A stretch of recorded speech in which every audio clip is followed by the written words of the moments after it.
On est très loin du 1 milliard d'euros de dons pour la cathédrale Notre-Dame de Paris, mais l'église de Guebwiller et la collégiale de Lautenbach peuvent aussi se réjouir. Une ancienne habitante du Haut-Rhin décédée en 2016 leur a légué plusieurs centaines de milliers d'euros.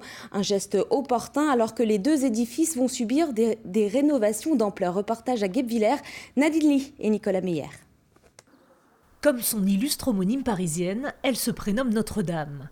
Bâtie à la fin du XVIIIe siècle, chef-d'œuvre néoclassique, l'église de Guebwiller a désormais les moyens de s'offrir une seconde jeunesse. 720 000 euros légués par une paroissienne décédée, généreuse et anonyme, un cadeau inespéré. C'est vrai que c'est exceptionnel, hein. Un legs de près d'1 million d'euros, évidemment. Je crois que dans la vie, il n'y a pas de hasard, qu'il n'y a que des points convergents.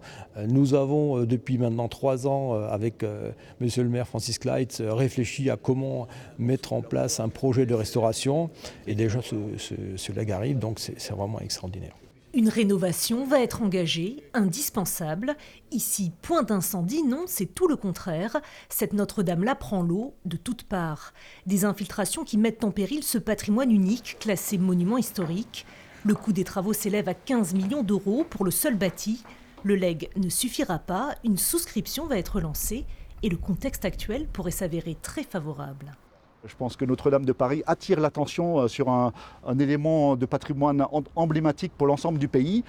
Et j'espère que ça va également permettre aux gens d'être plus attentifs également à leur patrimoine local. Grâce au legs, une première phase de travaux sera menée dès l'automne.